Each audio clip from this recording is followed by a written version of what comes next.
இந்த ஊர்ல திடீர்னு கரண்ட் போயிருது.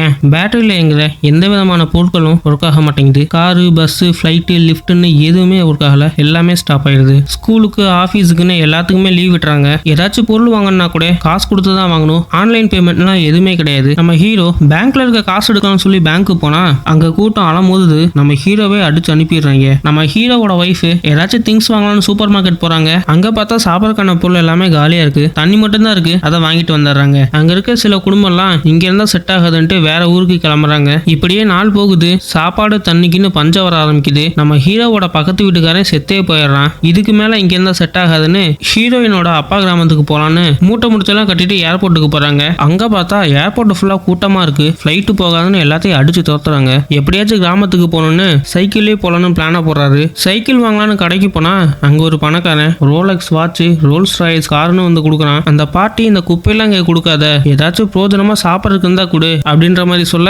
நம்ம ஹீரோ அவர்கிட்ட இந்த தண்ணி பீர் பாட்டிலாம் கொடுத்து ஒரு சைக்கிளை வாங்குறாங்க. ஊருக்கு போக வழி தெரியணும்ல, அதனால இவரோட பையனும் பொண்ணும் புக் ஷாப்ல இருந்து ஒரு பொம்மை மேப் எடுத்துட்டு வராங்க. அப்படியே கிராமத்துக்கு போறவங்க பயணத்தை ஸ்டார்ட் பண்றாங்க.